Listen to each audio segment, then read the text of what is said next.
Buenos días, América. Son las 7 de la mañana en punto, la hora para todo el Ecuador continental, una hora menos en la región insular en esta jornada de jueves, antesala de fin de semana. A esta hora hacemos contacto gracias a la tecnología con el arquitecto Julio Recalde, él es ministro de Desarrollo Urbano y Vivienda. La más cordial bienvenida, mi estimado arquitecto, le saludamos desde el Estudio Central de América Quito, Ramiro Díaz y Jorge Ñacato, para hablar sobre un tema muy importante para el Ecuador, y es que nuestro país cuenta ya con la Agenda Hábitat Sostenible Ecuador 2036. Y empiezo precisamente preguntándole cómo se trabajó esta agenda de hábitat y cuál es el objetivo. Le escuchamos, adelante por favor. Muchísimas gracias. Bueno, yo creo que estoy aquí ya en la oficina del ministerio, pero para mayor facilidad, cuánto les agradezco por este espacio, es muy valioso. Siempre es importante poder compartir con ustedes y a través de ustedes con todo el público, numeroso público que nos escucha.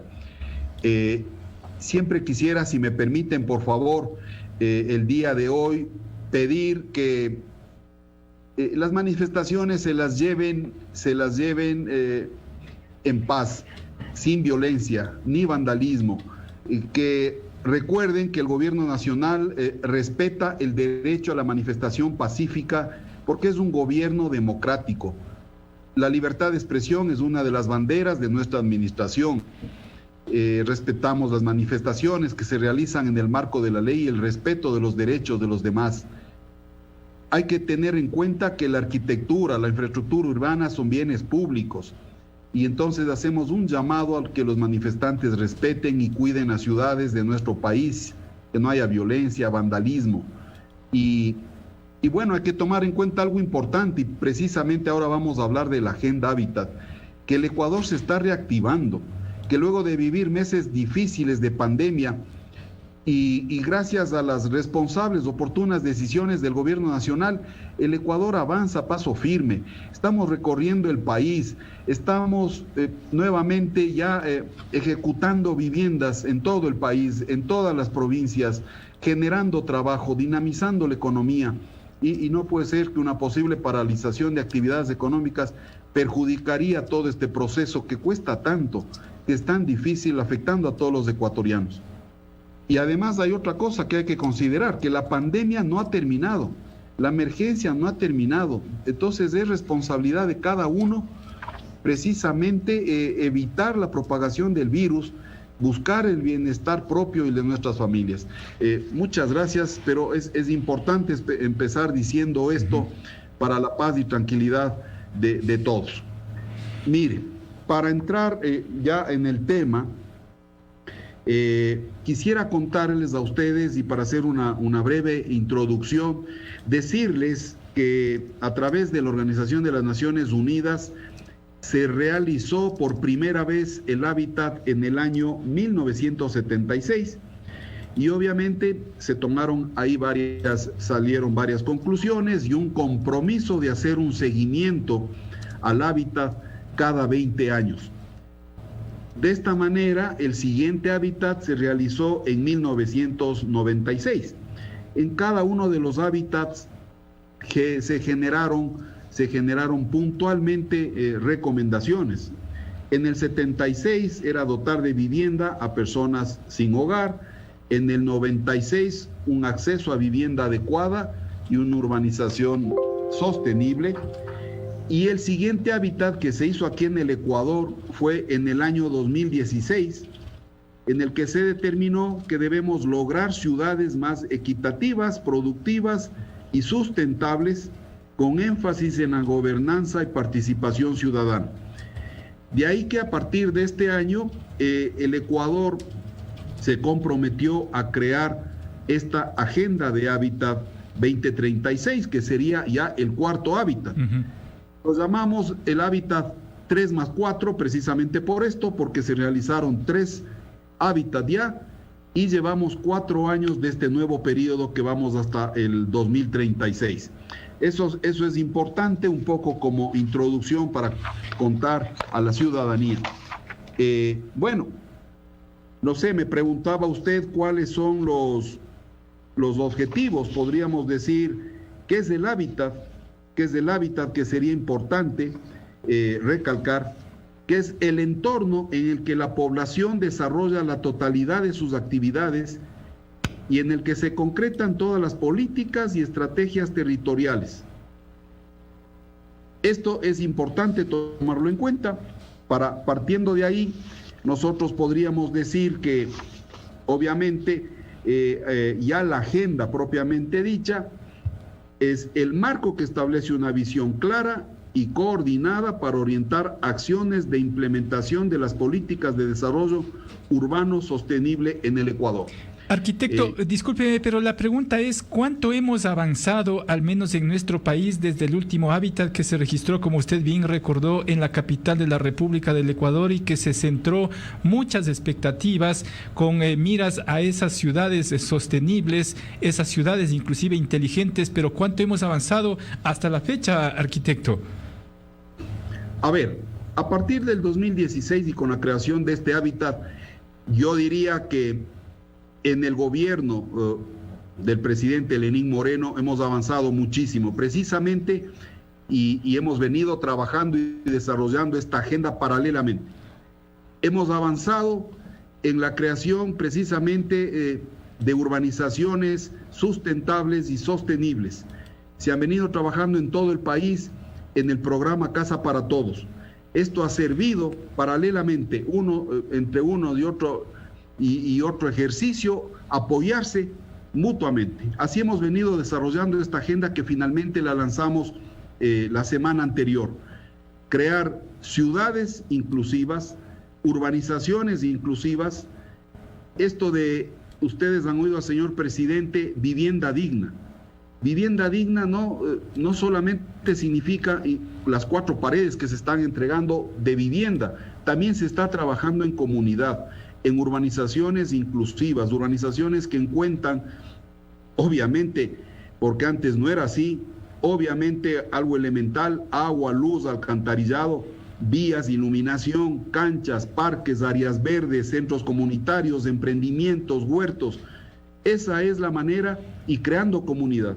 Esa es la manera que se avanza. Suena muy bonito, arquitecto, permítame, suena muy bonito que lo que usted nos está explicando e informando, sobre todo de los planes habitacionales para la gente más necesitada, pero el número es quizá el que la ciudadanía está más expectante, porque hay muchas personas que requieren de vivienda pero no pueden acceder. El acceso, en definitiva, a la vivienda de carácter social, como que allí está faltando, arquitecto. No, el gobierno trabaja fuertemente. Ayer estuvimos en Guayaquil apoyando también la iniciativa de la empresa privada, de promotores, constructores también. Todos estamos empujando hacia el mismo sentido. Gobierno y empresa privada, gobierno y promotores, constructores. Todo suma. Este rato yo, si me permite, le voy a contar brevemente lo que está haciendo el gobierno nacional. No solamente que hablar de vivienda es hablar de cantidad. Es importante resaltar lo que desde el primer día el presidente Lenín Moreno se comprometió con su gente, en trabajar en vivienda digna. ¿Qué significa? Cuando yo le digo no solamente es cantidad, es calidad. Hoy por hoy, las urbanizaciones y las viviendas que se están entregando, nunca antes en la historia del país, e inclusive en países de la región, se ha visto este tipo de trabajo y de calidad. Estas urbanizaciones que se entregan ahora, fundamentalmente y como debe de ser, cuentan con agua, luz y alcantarillado, y a partir de ahí el resto del equipamiento de la urbanización. Esto se ha mantenido, jamás se ha cambiado este concepto el presidente, al contrario, día a día hemos ido mejorando. Es increíble, porque cuando el señor presidente entrega urbanizaciones, entrega vivienda, cada vez hay una nueva exigencia, cada vez se añade algo. La primera dama cuida mucho el tema de comunidad, los huertos, los emprendimientos, los centros comunitarios, mucho trabajo hay ahí. Esto por un lado. Por otro lado, para ir cubriendo el déficit de vivienda, el gobierno estableció un programa que contempla 4 grupos, 4 segmentos. El primer segmento, que es el de vivienda 100% subsidiada por el Estado, No solamente se trabaja en urbanizaciones, sino también viviendas en terreno propio, no solamente en las ciudades, sino en el campo, en el área rural. El segundo segmento, que cuenta con un subsidio parcial del Estado, con un bono de $6,000, pero sobre todo las condiciones del crédito son 100% favorables, con una tasa del 4.99, con una cuota inicial del 5% y hasta 25 años plazo. Esto hace que prácticamente las personas reemplazan con mucha facilidad el pago de su arriendo por la cuota de su vivienda. Inclusive, estas cuotas mensuales de una vivienda propia, en la mayoría de los casos, son menores a las cuotas o pagos mensuales de un arriendo. Pero ¿en dónde, señor ministro, buenos días, en qué provincia se ha dado énfasis a este tipo de viviendas y en cuanto a estadísticas, cuánto se ha logrado cumplir de aquello que estuvo realmente planificado? A ver, no, el gobierno nacional no está dando prioridad ni énfasis a una sola provincia, ni a pocas provincias. Se está trabajando en todo el Ecuador, en muchísimos cantones. Este rato, entre las urbanizaciones que se han entregado y las urbanizaciones que se están construyendo y se van a entregar hasta el fin de este periodo de gobierno, van a superar las 100 urbanizaciones, tal cual como lo hemos estado describiendo en esta conversación. Y claro, el número de viviendas que inicialmente el presidente se puso como objetivo, es difícil llegar a esa meta. Ustedes saben, se encontró un país endeudado, se encontró un país sin dinero, y más bien de ahí ha tocado luchar, trabajar muchísimo para conseguir fuentes de financiamiento que hasta el día de hoy se las tiene y se las mantiene. Mucha gente ha preguntado, esto de la pandemia fue un aspecto muy difícil y complicado, y ustedes se dan cuenta cómo el gobierno nacional ha luchado para dar prioridad a lo que es salud, educación, alimentación, pero no se está descuidando y se han mantenido los créditos que se mantienen a través de las multilaterales para la construcción de vivienda. De tal manera que en este sentido se estableció, se constituyó un fideicomiso en el que el gobierno es el aportante en ese fideicomiso del 40%, y con una alianza estratégica con la banca privada, y están trabajando en este fideicomiso el Banco del Pichincha, Banco El Pacífico, la Mutualista Pichincha y la Mutualista de la SUAY. Tenemos un monto muy importante, 1.350 millones para ser colocados en créditos hipotecarios. Como siempre, el señor presidente trabajando para esas familias que necesitan vivienda.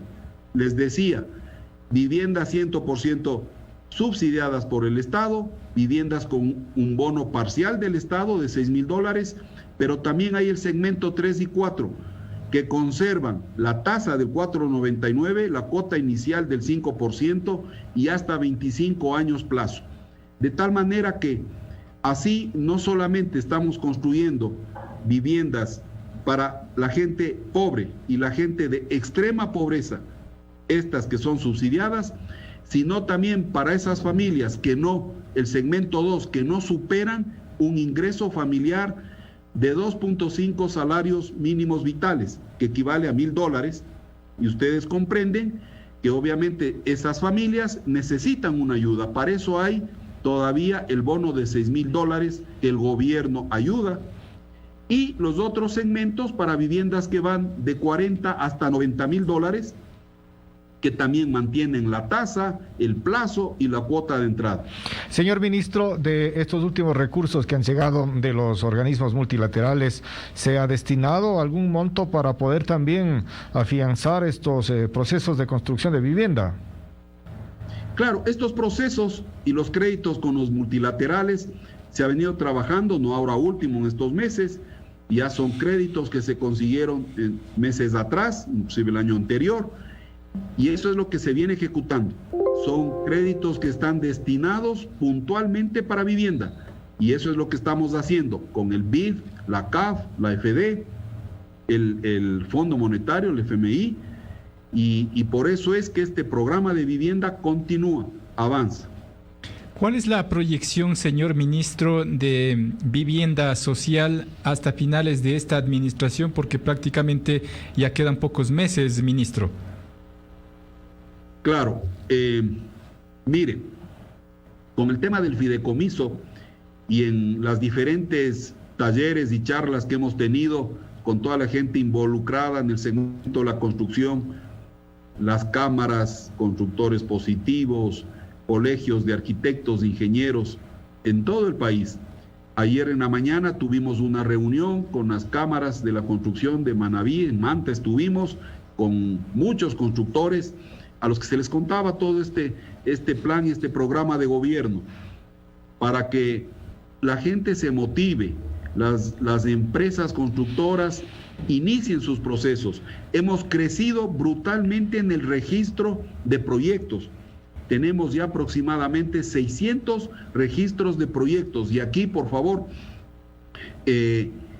quiero compartir con ustedes una página web que mantiene el ministerio, www.midubi.com.net, en el que podemos encontrar toda esta información de los 600 registros y así las familias necesitadas de vivienda pueden buscar puntualmente en la provincia, en el cantón, en su ciudad, qué proyectos están registrados, el avance de los mismos, el número de contacto. Y ahí es donde esta página web sirve para hacer la conexión entre la oferta y la demanda, entre los constructores y estas familias que necesitan vivienda. Y así es como estamos subiendo 1.350 millones en este fideicomiso. Bueno, vamos y esperamos superar las 40.000 viviendas 100% subsidiadas por el Estado. Pero estamos trabajando en el segmento 2, 3 y 4 y adicionalmente también para aquellas personas que por alguna dificultad o porque ya tienen un historial crediticio en otras instituciones bancarias, también estamos trabajando con el BIES en la misma colocación de créditos hipotecarios. Y ahora, como les decía, y un ejemplo es el de ayer en la tarde, el Hábitat 2020 en la ciudad de Guayaquil, todos empujamos hacia el mismo sentido. Todos queremos contribuir, generar trabajo, dinamizar la economía y finalmente dar facilidades para que esas familias que necesitan vivienda las puedan conseguir. Ministro, el tema de hábitat es un tema muy amplio y en el que también participan de manera directa los gobiernos autónomos descentralizados GATS, llámese municipios muy en particular, y bajo el concepto del último hábitat, ciudades equitativas, productivas y sustentables. ¿Qué rol han jugado en estos años los municipios de todo el país desde el último hábitat que se registró en Quito, arquitecto? No, pues es que sin ellos no podríamos hacer dar cumplimiento a esta agenda del hábitat. Son una parte importantísima en todo esto que tiene que ver en el desarrollo de las ciudades de manera sustentable y sostenible. Hemos hecho nosotros y hemos trabajado fuertemente con los GATS y de aquí en adelante esa va a ser nuestra tarea de seguimiento. Va a ser una tarea dura que tenemos, que a través de las coordinaciones zonales, provinciales, las oficinas técnicas, vamos a seguir trabajando con cada uno de los municipios para que esto se pueda dar. Necesitamos del apoyo de los GATS, necesitamos del entendimiento de lo que es esta agenda para que se pueda construir un país mejor, para que se puedan planificar las ciudades, para que se puedan planificar de manera ordenada el crecimiento de las mismas. Algunas ciudades, sobre todo las ciudades grandes en el territorio nacional, tienen el problema de un crecimiento urbano desordenado. No sé si desde el ministerio hay sobre todo asesoramiento técnico en esta materia, porque hay muchos municipios que no cuentan precisamente con los técnicos necesarios, además de los recursos económicos, arquitecto.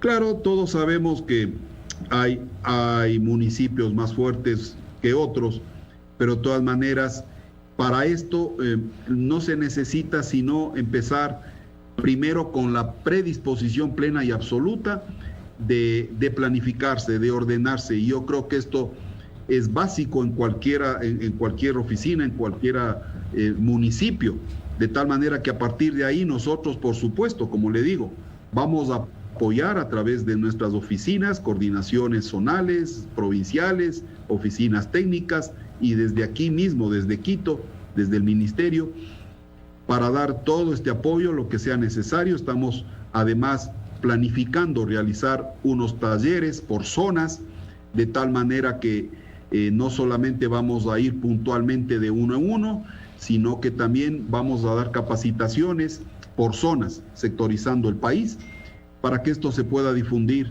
de la mejor manera.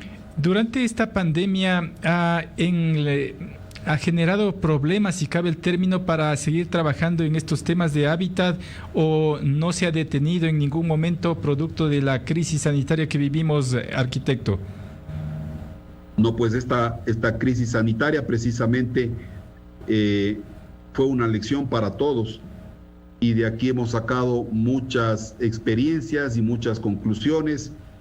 Sí, claro que la pandemia, ustedes saben, hubo un periodo que todos estuvimos en cuarentena, precisamente trabajando de nuestras casas, pero no, esto no, para nosotros no fue un impedimento. Todo este tiempo se vino trabajando en esta agenda, de ahí que se pudo hacer el lanzamiento la semana pasada. No es un trabajo de un día ni de un mes, este es un trabajo que se ha venido realizando durante algún tiempo, y claro, ahora toca implementarla, que es lo más importante. Tenemos este gran desafío que cumplir, y yo creo que con el trabajo y colaboración de todos los GATS y nosotros lo vamos a lograr.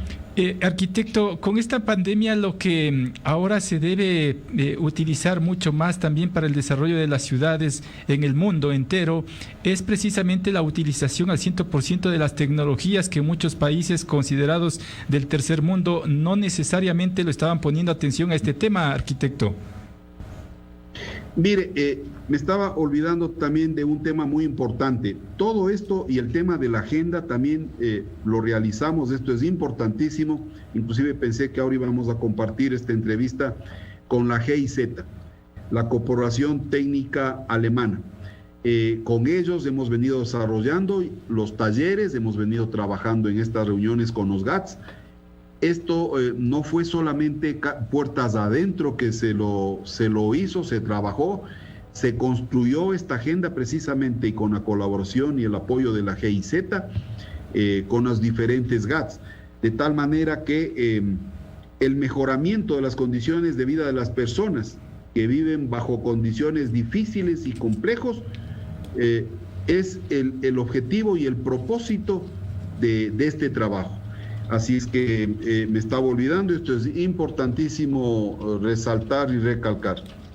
En la parte final, por cuestiones de tiempo, mi estimado ministro, me quedo con un mensaje suyo al país, por favor. Sí, claro, como no. El mensaje final sería lograr ciudades más equitativas, productivas y sustentables, con énfasis en la gobernanza y la participación ciudadana.